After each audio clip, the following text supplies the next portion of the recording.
Parité 50 pour l'essentiel de l'actualité. Célébration ce 8 mars de la Journée internationale de la femme en RDC. La journée a été célébrée en la cathédrale du Centenaire par les femmes pour dénoncer l'impunité dont bénéficient les auteurs de violences sexuelles. Planète 50-50 d'ici 2030, franchissant le pas pour l'égalité des sexes. C'est le thème retenu cette année dans le monde. L'autonomisation et la participation de la femme politique congolaise, c'est le thème national. Elles sont venues de tous les coins de la République démocratique du Congo avec un seul objectif, la prière. Prier pour la RDC, mais aussi pour l'autonomisation de la femme congolaise.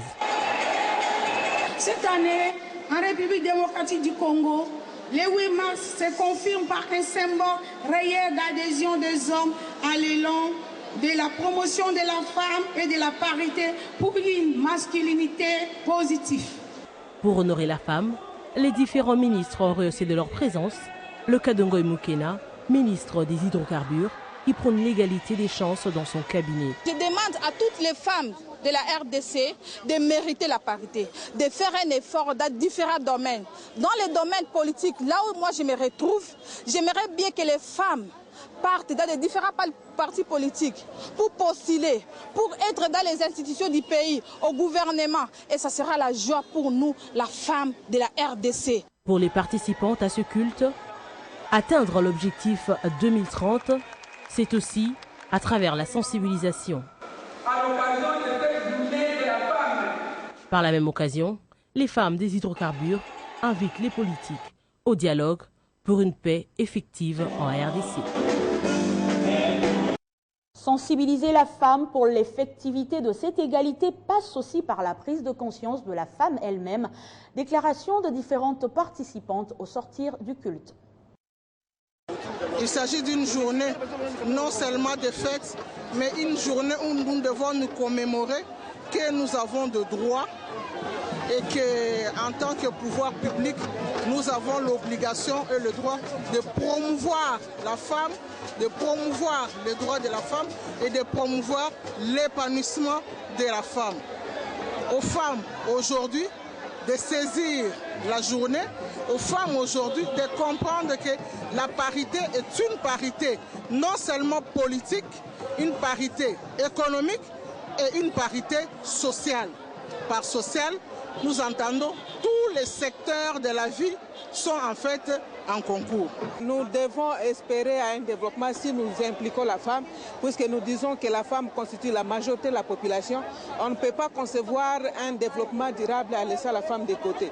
Et lorsqu'on nous appelle à appliquer, c'est dire que nous avons déjà tout l'arsenal juridique nécessaire, mais il ne reste que l'application et nous pouvons espérer un développement pour notre pays. Interpeller les décideurs à travailler de manière à faire participer les femmes aux prises de décision et au développement de ce pays. Nous avons beaucoup de défis à relever pour atteindre la parité 50-50.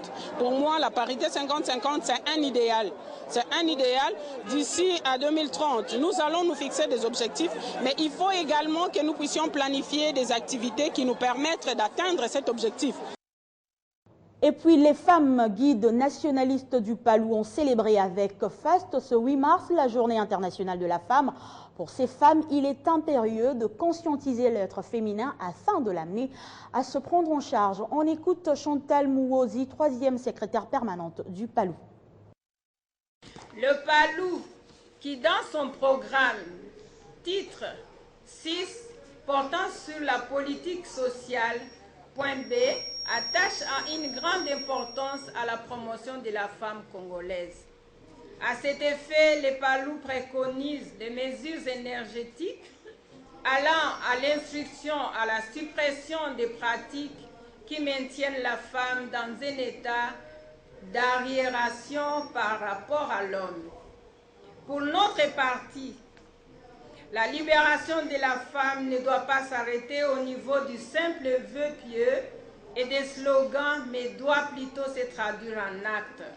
En effet, l'année 2016 étant une année électorale, les femmes qui constituent, selon l'ONU, plus de la moitié de la population mondiale, la femme congolaise en général et de la femme nationaliste lumumbiste en particulier, leur implication et leur mobilisation dans l'organisation du dialogue pour les élections apaisées sont plus nécessaires. C'est pourquoi, pour lier l'acte à la parole, le secrétaire général chef du parti, le camarade Antoine Gizenga, attend de la femme nationaliste lumumbiste un réarmement mental, moral, physique, politique pour bien affronter les échéances électorales prochaines.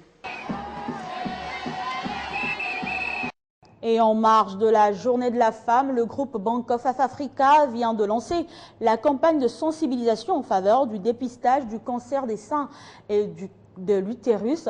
Cette campagne de 2 semaines sera couronnée par un dépistage gratuit le 16 et le 17 mars prochain.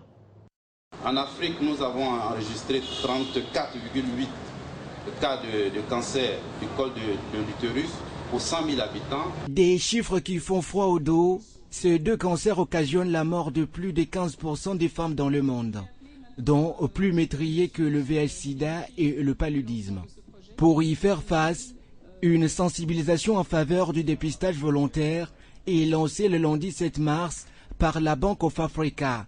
Le manque de ressources, par exemple, pour certaines personnes, parce qu'on s'est rendu compte ici que sur notamment le cancer, les 2 cancers dont il a été question aujourd'hui, le cancer du col de l'utérus et le cancer des seins, il y a très peu d'actions dans ce sens-là.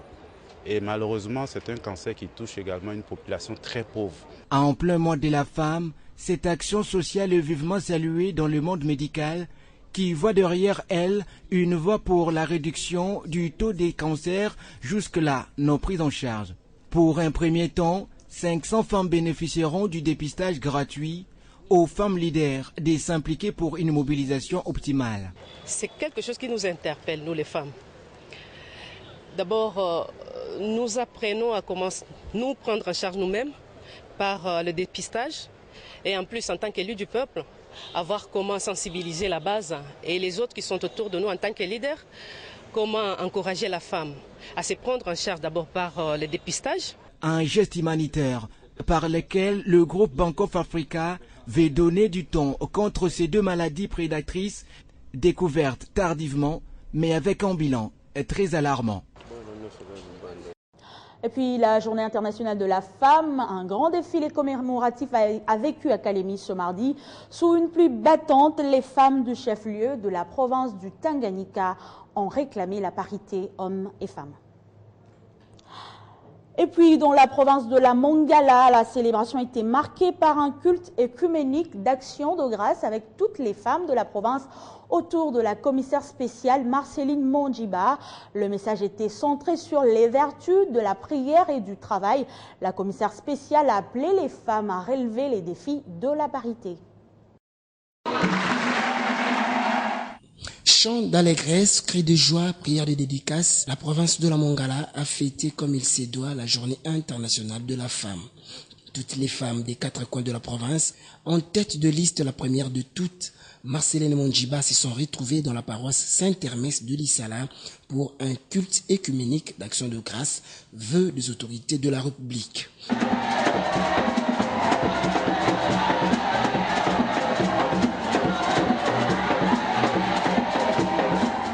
Dans son Eucharistie, l'officiant du jour a véhiculé à ces femmes les vertus de la prière et du travail pour que l'espoir renaisse ici dans la province de la Mongala. Et comme ce que femme veut, Dieu le veut aussi, la femme de la Mongala a recommandé à Dieu la nation congolaise, surtout en cette période des élections, et que la paix règne sur toute l'étendue du territoire de la République. Plus que surprise par la mobilisation, la commissaire spéciale de la province de la Mongala a appelé à toutes les femmes de la Mongala à être debout pour relever le défi de la parité. Vraiment, ma joie est grande, surtout pour la mobilisation des mamans. Vous avez vu vous-même comment les mamans se sont mobilisées pour cette journée, pour ces cultes, et vraiment nous sommes très contentes. Nous devons nous impliquer pour avoir d'ici 2030 50% de chances hommes, femmes, et pour pouvoir être aussi compétitifs dans la société. Oui, appliquant cette égalité de sexe d'ici à 2030, même dans la province de la Mongala, le tandem Marceline Mondjiba et Michael Sakombi en ont bien conscience pour le développement de cette entité administrative, même aussi pour la jeune fille de la Mongala. Et à l'église Lumière du Christ au Congo, les fidèles ont pris rendez-vous le 6 mars dernier, comme à l'accoutumée en terre sainte de Miyongo, pour un spectaculaire défilé à l'occasion du mois de mars dédié à la femme. Hommes, femmes, enfants et vieux, sous une pluie battante, ont fait le déplacement pour ce grand événement hautement symbolique qui consacre le rapprochement de Dieu à l'homme via son serviteur Papa Masambukidi. À l'église Lumière du Christ au Congo, on n'a pas dérogé à la règle. Comme d'habitude, le grand rendez-vous en Terre Sainte à Miyongo a été une fois de plus respecté. Première étape, le recueillement devant le mausolée de Papa Masambukidi. Juste après, s'en est suivi du défilé devant son éminence Papa Samuel Masambukidi. Hommes, femmes, enfants et vieux, différents groupes œuvrant au sein de l'église, mais également les fidèles venus de l'étranger ont défilé sous une pluie battante qui n'a pas empêché les fidèles à se consacrer au service divin. Le jour suivant, c'est le dimanche 6 mars. Un culte solennel a été dit à l'église mère de Mokali, caractérisé par un sketch qui retrace la naissance et les actions accomplies par Papa Masambukidi. Autre temps fort, la prédication du serviteur de Dieu, Samuel Masambukidi. L'homme appelle à l'éveil de la conscience de l'homme noir. Même la publicité, même sur les réseaux sociaux. Dans l'assistance, un invité spécial, le député national Jean-Claude Vwemba, qui s'est dit impressionné par l'oracle du jour. Tout ce qui est arbore à Simon Kimbangu doivent nécessairement retrouver les gens qui y croient et les gens qui en font partie. Donc il était tout à fait normal de venir pour honorer Mbouta Samuel par rapport à ce qui conduit à travers les églises noires, à travers cette parole de la reconnaissance de l'homme et de la femme noire. La journée du 6 mars constitue un grand événement à l'église Lumière du Christ au Congo, étant donné que Dieu s'est rapproché de l'homme en la personne de son serviteur, Papa Masambukidi. Et dans ce journal, nous faisons également un zoom sur une femme sportive. Elles sont nombreuses à s'adonner à la pratique de différentes disciplines sportives à travers le monde. La Congolaise n'est pas en reste dans la diversité. Elles arrivent à donner le meilleur d'elles-mêmes pour porter haut l'image de la femme de la RDC. Certaines d'entre elles ont choisi le sport de combat. Parker Bolili est comptée parmi celles-là. En ce 8 mars 2016, elle prône l'autonomisation de la femme. Regardez.